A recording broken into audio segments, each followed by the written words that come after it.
Welcome, everyone. This is the PartsVu Xchange Talks Boating podcast.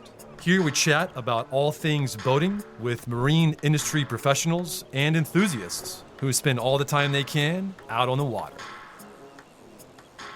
Hi, this is Tanya Becker, and I'm your host for today's episode of PartsVu Xchange Talks Boating.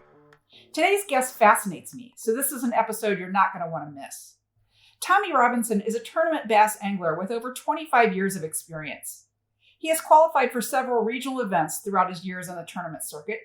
He has participated in tournaments such as the FLW Tour, Bassmaster Opens, FLW Series, and the Michigan and Mississippi BFL. Tommie is a heck of an angler, and we're certainly going to talk about that. But he also has some fascinating perspectives on the sport as a former fisheries research technician. Tommie is even a certified outboard mechanic. So Tommie, can you start off by offering a bit of an overview of the marine fishing and boating aspects of your career? Yes, I grew up in Mississippi. My home lake there was Ross Barnett. I grew up fishing with my grandmother and some of the other ladies in the neighborhood. And the first rod and reels that I owned, a friend of mine's father had them, and he passed those along to me because he knew I fished and he didn't. And I worked for the Department of Wildlife, Fisheries, and Parks in Mississippi. I've had several jobs. I worked with the Department of Agriculture for a period of time and the Mississippi House of Representatives for a period of time. But I excelled with the Department of Wildlife, Fisheries, and Parks. I went to the Mississippi Highway Patrol Academy and studied criminal justice there for requirements for being law enforcement with the Department of Wildlife. But my main duties with the Department of Wildlife was fisheries research. I did fisheries research on rivers and streams, farm pond management, and things of that nature. So I've had a lot of experience with electroshocking, rope-known studies, seining, running hoop nets and gill nets.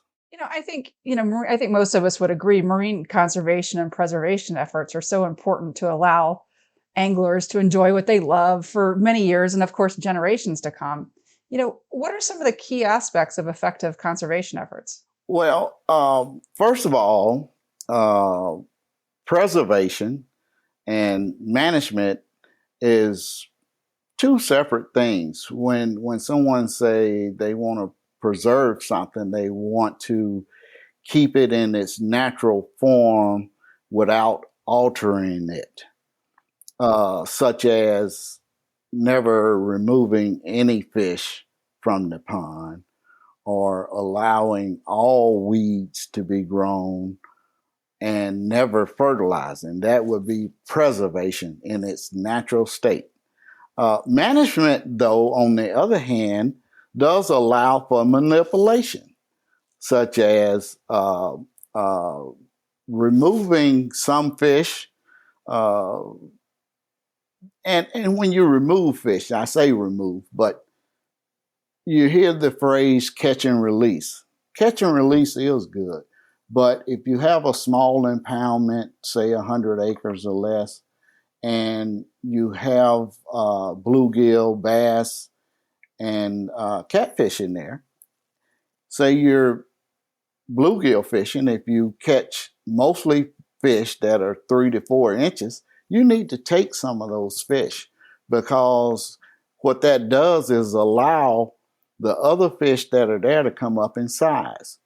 And same thing with the bass, not so much just the little fish, but you need to, when you catch bass, you should kind of either mental record or written record of what size they are. If you catch 100 fish and 75 of them are between 12 and 13 inches, then yes, it's okay to take some of those. It won't hurt the population. But if you catch most of the 75 is in the 15 to 16 range, then you would want to leave some of the smaller fish to come up in size and take some of those larger fish. The when you're looking at a population of fish, the best thing is to look at it like a pyramid. You want to have a lot of fish in the smaller range, so you're constantly having reproduction, and then you want to have some bigger fish in the mid-size range, and then even fewer of the trophies. And if you have that, then you, of course, wouldn't want to take your trophies out. And it's kind of like, say you have a 1 acre and you have 50 cows on that acre. And we're still talking about management. Now we're going to talk about how to improve the water quality. If you do nothing, the fish will be okay. But like the 50 cows that are in that 1 acre land out there, if you fertilize it and lime it, that 1 acre can now hold 100 cows versus the 50. Same thing with the smaller impoundments. If you were to lime the watershed around the lake, or you could lime directly into the lake. But your watershed is what feeds, that's where your water comes from rain and so forth. So if you lime the watershed, that's going to improve the water quality in your lake. And even more so if you fertilize. And one other thing, when you're talking preservation versus management, you're not really always managing the pond. It's the people that you're really managing. Because getting people to take fish sometimes can be a problem, and getting them to take the right size is a problem. And if you have your lake is full of weeds, it's okay to remove some of them. But some people get carried away and want to remove them all. So when you look at these bigger places like Lake Okeechobee or Lake Gunnersville or something like that, people get upset when they go in and spray the entire lake.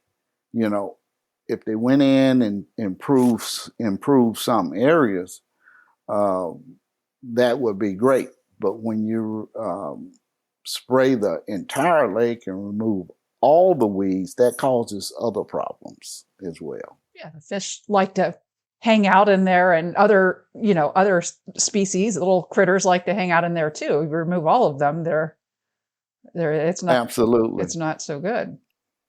Yeah. What are some of the motivation? I mean, why would a management conservation organization or whoever's responsible for that body of water, why would they overkill weeds like that? Or why would they do things like that? Just a lack of knowledge or experience? Well, not necessarily. There's a lot of things that go into it. You get pressure from homeowners around the lake who probably don't fish. And weeds, a lot of times, depending on what type of weed they are, like water hyacinths, which is an emergent weed, it will choke off an area. It'll choke off the channel to get to their homes or out of their homes. And filamentous algae is another one. That's what most people call pond scum. It can really take over an area. And the other thing is if you don't kill it all, it's going to always come back. And it's more than likely going to always come back anyway, because you can never get it all. And it's always going to be reintroduction.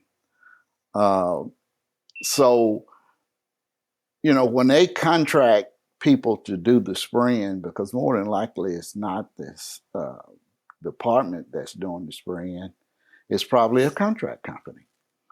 And that contract company want to do as best they can, and they also want to,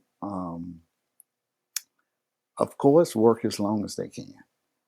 And a lot of times, and also in some water, some places are not managed for fishing.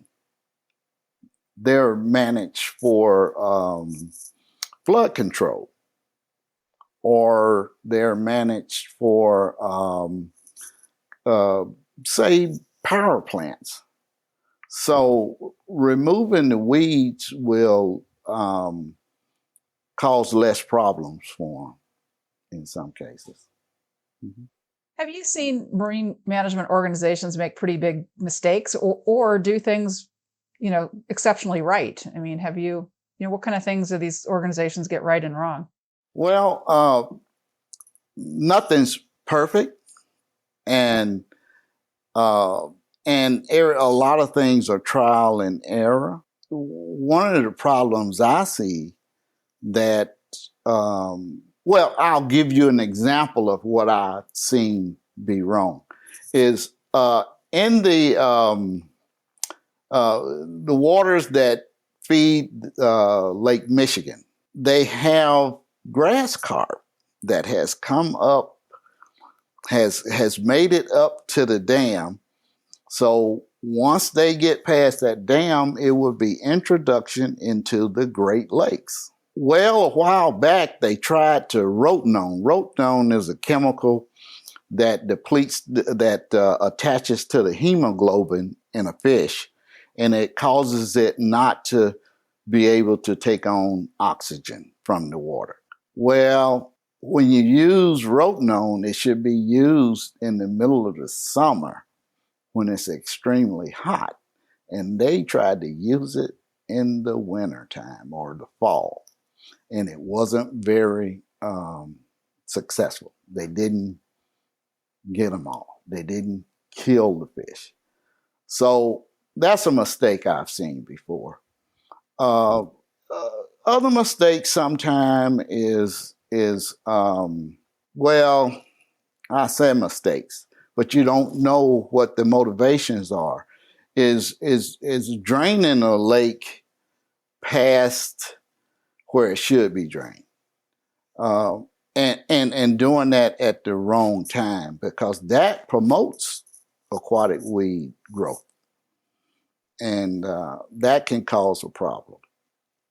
So sometimes there's mistakes made, but you don't always know what the motivations is. I guess that's true about many things in life, when you think about it. Yes. Well, let's turn to the fun stuff, fishing. When you Yes. said your grandmother taught you how to fish. Is that right? Yes. And the other ladies in the neighborhood? Yes. Yeah. Now, of course, during those times, we were fishing for anything that bite, with cane poles and things like that. And but my grandmother, every time she went, she took me along. And later on, my father, he was a big crappie and bluegill fisherman. And I fished with him. We waded and things like that. But what got me motivated with bass fishing is my father and I were sitting on the bank, and a kid came walking down the bank throwing a artificial lure and catching 3-pound bass right beside our cane poles. And I told my father at that time, I'm going to be a bass fisherman. And so I went and purchased a rod and reel. I had some rod and reels, but they were Zepcos and things like that, So I didn't know how to throw the reel, but a friend of mine that worked with me uh, came to a pond, and we went through a couple of spools of line until I learned how to work those reels. But in the early days, I weighted ponds. I finally got a little John boat. I started like everybody else. I had a little aluminum boat with a little trolling motor on the front, and I stood up in the front of that, and I bass fished until finally I joined the bass club in Mississippi. And the bass club I joined was with a famous fisherman, Alfred Williams. He's the frog master. He's been to the Bassmasters Classic and all of that, and he still fish. But I fished in the bass club with them, and at the time he was fishing Bassmaster, so he kind of showed me some of the best tools to use. Some of what boats were the best at the time and things like that. And in the bass club, we did travel to other ponds and things like that. So that's how I got involved. And later on, while working I was working as a salesman. I was given an offer from a company, and I quit my job, and I fished the FLW Tour full time for 4 years, and I did okay. I won some money. Alone during that time, I won a trucking boat in the BFL Regional. I've been to the All-American, represented Michigan twice in the TBF Nationals. So it's been good.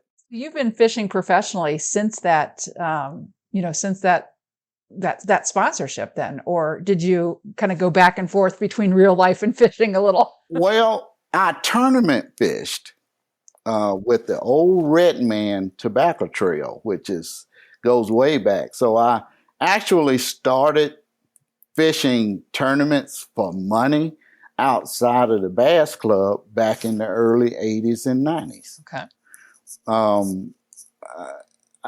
It's called FLW now, but prior to that, it was Operation Bass, which was the Red Man Trail, Red Man Tobacco Trail. And I finished second in one back in I don't remember the exact year, 1990 something. I also made regionals during that time. So yes, I've been fishing for a long time, but to fish and not work, in 2013, I did that for about 4 years. Then I went back and worked a couple of years after that, after the spending time with the FLW Tour. And then I decided I didn't want to work no more. I only want to fish. So currently I'm fishing the Bassmasters Opens and the Toyota Series. And hopefully I'll qualify for the elites at some point. What's it like fishing against, you fish, like, as you said, you fished, on the various tournament circuits for a long time. You've learned from a lot of great fishermen, great anglers, as you said. How did you really perfect the craft? Just talking to folks and watching what other people were doing, or? Well, for one, when I worked in fisheries research, I did electroshocking. And when I did that, I learned the habitat that bass like to be in. And prior to working for the Department of Wildlife, when I used to wade ponds and things like, when I used to catch fish to eat, I would dissect them before. When I cleaned the fish, I would also cut their stomachs open to see what they were eating. And most of them were eating crawfish and bluegill. And I also made mental notes of when I caught fish and how I caught them. So learning all the things such as what does bass like to eat? You know, when do they feed? What's the weather conditions? What's the habitat? I learned all those things along the way, and there's nothing better than time on the water. I have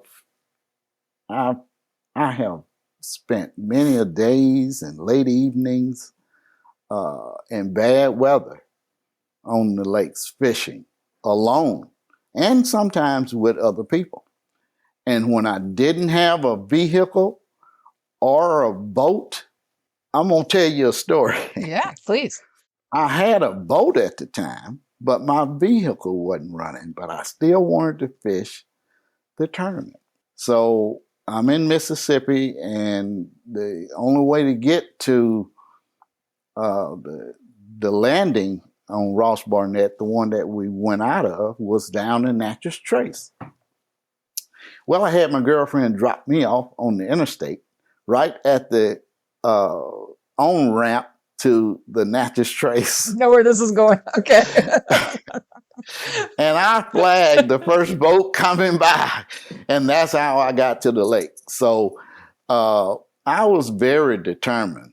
I was very determined. But I would also like to share, I've met a lot of different fishermen, some of the best named fishermen out there. But one of the times I was very proud and I was fishing the FLW Tour in Arkansas on Beaver Lake.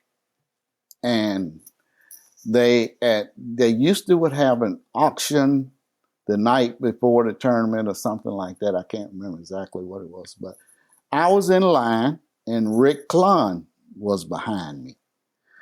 And he had his kid with him. And Rick Clun told I spoke to Rick Clun, and Rick Clun told his kid to speak to Mr. Tommie, shake his hand. And that was a very proud moment for me. So, there's been many others, but that one sticks with me. Thanks so much for being here with me today. We've had a great conversation. It's been so great that we're going to break this episode in 2 parts. So I encourage all of our listeners to check back next week for part 2.